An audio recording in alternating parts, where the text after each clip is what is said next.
નમસ્કાર વિદ્યાર્થી મિત્રો, હું શૈલેષ નોબલ સ્કૂલમાં આપનું હાર્દિક સ્વાગત કરું છું. હવે આપણે લાસ્ટ લેક્ચરમાં ફોર યુથ એટલે કે યુનિટ 8 આપણે સ્ટાર્ટ કર્યો છે. ફોર યુથ પાર્ટ છે એ આખો ફ્રીડમ ઉપરનો પાર્ટ છે, એટલે કે આઝાદી ઉપરનો પાર્ટ છે. એવી આઝાદી નહીં કે જે આપણે 1947 માં મળી હતી એ પ્રકારની આઝાદી નહીં, કારણ કે એને ઇન્ડિપેન્ડન્સ કહેવાય, જેને આપણે સ્વતંત્રતા કહીએ. પણ જ્યારે વ્યક્તિગત આઝાદીનો જ્યારે પ્રશ્ન આવે, વ્યક્તિગત રીતે જ્યારે કોઈ વ્યક્તિ સ્વતંત્ર છે કે નહીં, જ્યારે એનો પ્રશ્ન આવે ત્યારે એના માટે શબ્દ કયો વપરાય છે? ફ્રીડમ. ખાસ કરીને આજના લોકો બીજા કે એમ કરતા કે ભાઈ ચાલો ઓલો વ્યક્તિ ડોક્ટર બન્યો છે તો આપણે હું ડોક્ટર બન્યો, ઓલો વ્યક્તિ વકીલ બન્યો છે તો હું વકીલ બન્યો. પણ એની ક્ષમતા અને આપણી ક્ષમતામાં ઘણો ફેર હોય. એવું નથી હોતું કે ભાઈ એ ડોક્ટર બની ગયો, એ વ્યક્તિ છે એ વકીલ બની ગયો, એ એન્જિનિયર બની ગયો તો પણ હું પણ એના જેટલો સક્સેસ થઈશ. આજે ઘણા લોકો બીજા જેમ કહેતા હોય એમ કર્યું હોય પછી પછતાણા હોય એવું પણ બન્યું. એટલે હંમેશા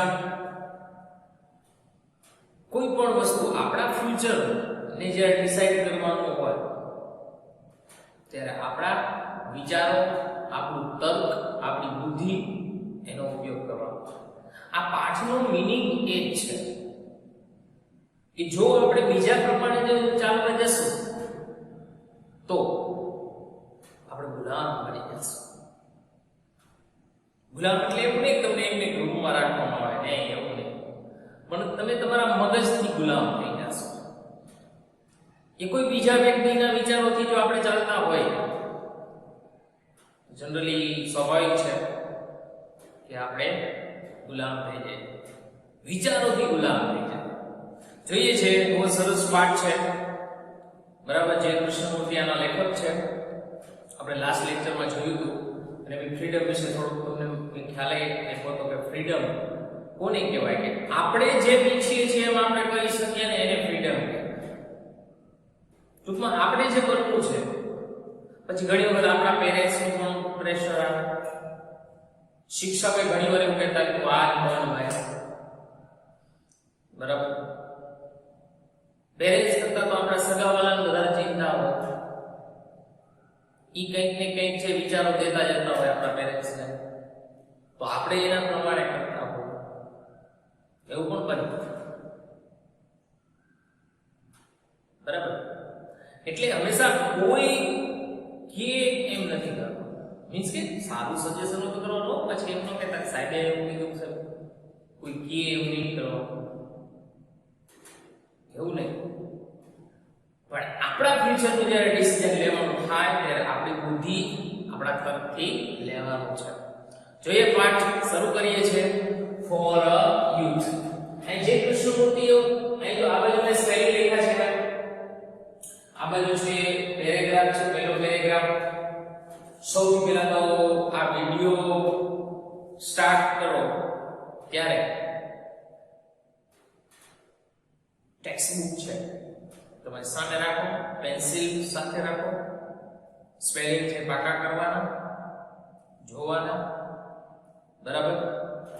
આપણે જેમ ક્લાસરૂમમાં કેમ ભણાવવા એ છે કે સ્પેલિંગ વગર તો એ શક્ય નથી.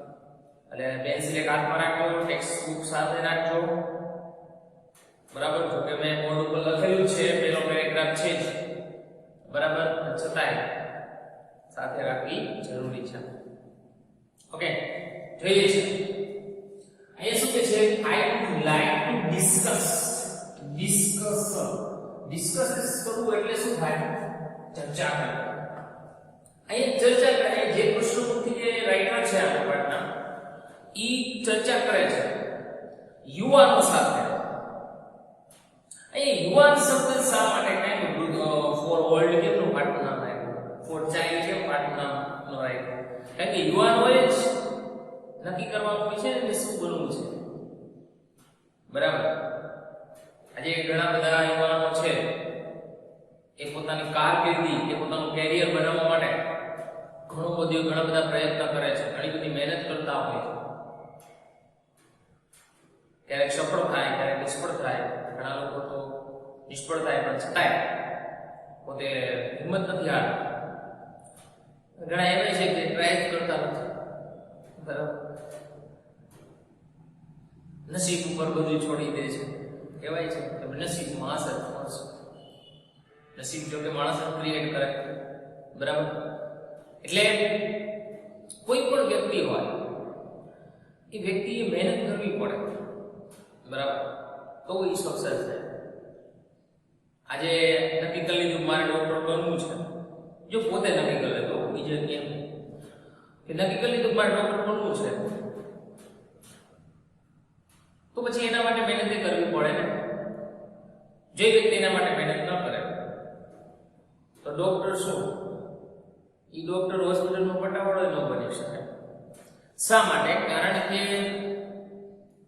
એના માટે પરફેક્ટ મહેનત જોઈએ.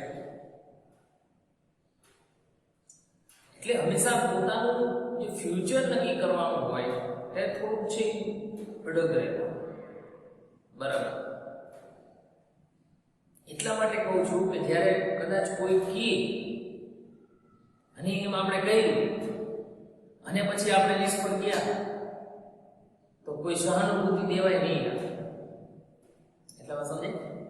એટલા માટે આપણે જે નક્કી કરવાનું છે, આપણે જે નક્કી કર્યું છે તે પ્રમાણે ઇમ્પ્લિમેન્ટ કરવું જોઈએ. એટલે એક શું કહે છે, I would like to discuss with you, કે હું તમારી સાથે ચર્ચા કરી મને ગમશે ધ પ્રોબ્લેમ ઓફ ફ્રીડમ, આઝાદીની સમસ્યા, કે મને તમારી સાથે આઝાદીની સમસ્યા વિશે ચર્ચા કરવી ગમશે. જો આઝાદી, ફ્રીડમ એક એવો શબ્દ છે કે જે થોડો કોમ્પ્લિકેટેડ શબ્દ છે. આજે આઝાદી વિશે તો ઘણી બધી ડેફિનેશનો બની જાય, કોને પરફેક્ટ આઝાદી કહી શકાય એ હજુ નથી ખબર, બરાબર. It is very complex. Complex નો મીનિંગ શું થાય? જટિલ, બરાબર. એવી જટિલ સમસ્યા છે જેનું નિરાકરણ ન આવે. અમુક સમસ્યાઓ એવી જટિલ હોય એમાંથી બહાર જ ન નીકળી શકાય, બરાબર. એમાંથી બહાર જ ન નીકળી શકે એવી જટિલ સમસ્યાઓ હોય છે. એટલે it is very complex problem. એ ખૂબ જટિલ સમસ્યા છે. Needing deep study. નીડિંગ એટલે જરૂરી, ડીપ સ્ટડી એટલે ઊંડા અભ્યાસની જરૂર છે. શું કે છે? એમાં ઊંડા અભ્યાસની જરૂર છે.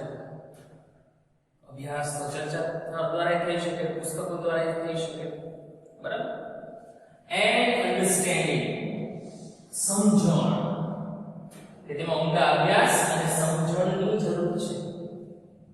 અભ્યાસ તો કરીએ, ચર્ચા કરીએ, પણ આપણે સમજદાર માણસો હોવા જોઈએ. આ ચર્ચા એવી છે કે એની માટે સમજદાર વ્યક્તિ હોવા જોઈએ, બરાબર. સમજદાર એટલે ભણેલા પ્લસ સમજદાર, બરાબર. એવું નથી હોતું ભણેલા છે સમજદાર જ હોય, હા, અમુક સમજદાર નથી હોતું, બરાબર. એટલે hand needing deep study and understanding, એમાં ઊંડા અભ્યાસ અને સમજણની જરૂર પડે છે. વી હિયર એટલે સાંભળવું, much talk about freedom. Talk એટલે વાત. આપણને આઝાદી વિશે ઘણી વાતો સાંભળવા મળે છે, અને આ ખરેખર સાંભળવા મળે છે. અત્યારે પણ ઘણા બધા લોકો છે એ આઝાદી કરતા હોય છે, પણ આઝાદીનો મીનિંગ તો ખબર હોવી જોઈએ ને, બરાબર. આઝાદીનો મીનિંગ તો ખબર હોવી જોઈએ. We hear much talk about freedom, religious freedom અને ધાર્મિક આઝાદી. તો આપણા બંધારણમાં જ છે, આપણું જે કોન્સ્ટિટ્યુશન છે એમાં જ આપણને છે આઝાદી આપી દીધેલી છે, ધાર્મિક આઝાદી. આપણે ધાર્મિક આઝાદી વિશે બહુ ચર્ચા થાય. અમે ભારત તો જેને કહેવાય ને કે ઘણા ધર્મો ના લોકો ભારત દેશમાં રહે છે, બરાબર. બિન સાંપ્રદાયિક છે, બરાબર? એટલે ભારતમાં તો આવી વાત થાય, રિલીજીયસ ફ્રીડમની વાત થાય જ છે, બરાબર? ધાર્મિક આઝાદી એન્ડ ધ ફ્રીડમ, અને એવી આઝાદી what one would like to do, અને એવી આઝાદી જે કોઈને કાર્ય કરવું ગમે છે કરે છે. આપણા ભારત દેશમાં જો એવી આઝાદી છે કે ગમે એને જે પણ કાર્ય કરવું હોય એ કાર્ય કરી શકે છે, કાયદામાં રહી. પછી એના માટે પાછા કાયદા નિયમ હોય બધાને. પણ ભારત દેશમાં ગમે તે વ્યક્તિ ગમે એ કાર્ય સરકારના નિયમ ધારા ધોરણ મુજબ કરી શકે છે, બરાબર? એટલી જ આઝાદી છે. ભારત લોકશાહી દેશ છે, ડેમોક્રેટિક કન્ટ્રી છે. ભારતમાં આઝાદી તો આપણે માનીએ કે વિશ્વમાં એક પણ દેશ પાસે એવી આઝાદી નહીં જેવી ભારત પાસે છે, બરાબર?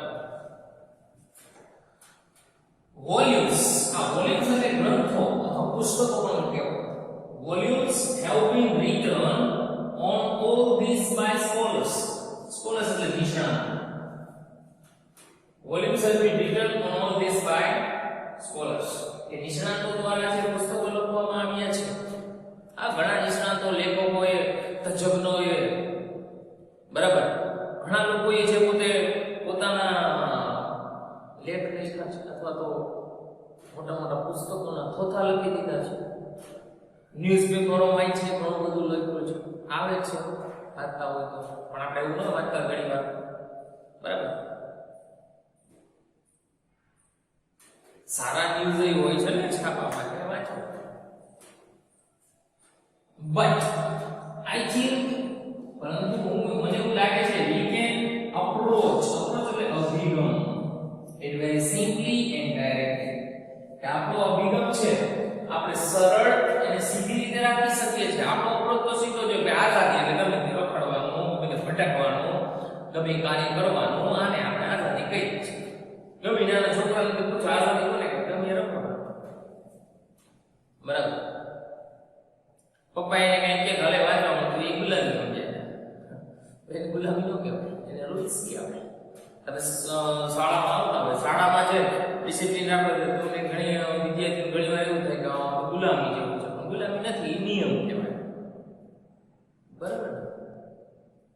અત્યારે કેમ તમે આપણે કોરોનાનો સમય ચાલે છે, માસ્ક પહેરીએ છીએ, ગુલામી છે, નિયમ છે, પાડવો પડે, બરાબર? એને ગુલામી નો કહેવાય, અમુક રૂલ્સ હોય.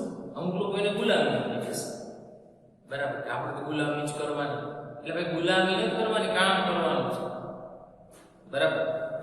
Okay sir, very simply and directly, and perhaps that will bring us to real solution. Real solution એટલે કે વાસ્તવિક નિરાકરણ. અને તે કદાચ perhaps નો meaning શું થાય? કદાચ.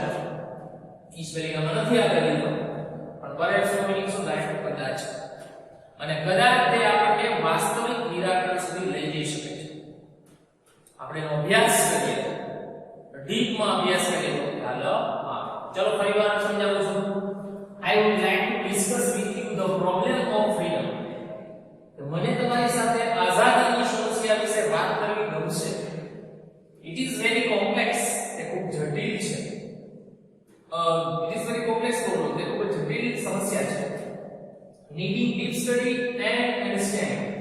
તેમાં ઊંડા અભ્યાસ અને સમજણની જરૂર છે. We hear much talk about freedom. આપણે આઝાદી વિશે ઘણી વાતો સાંભળીએ છીએ.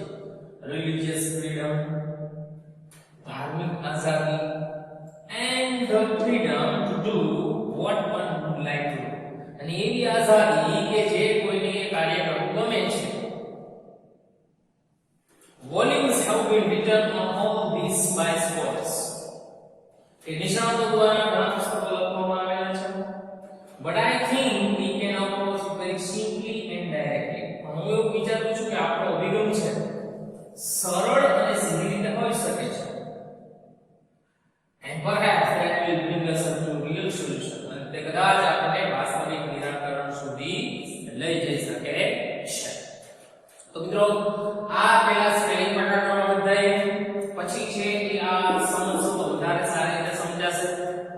બરાબર, ફ્રીડમ વિશે આગળના લેક્ચરમાં આપણે નેક્સ્ટ પેરેગ્રાફ જોશું. ઓકે, અહીંયા સુધી રાખીએ.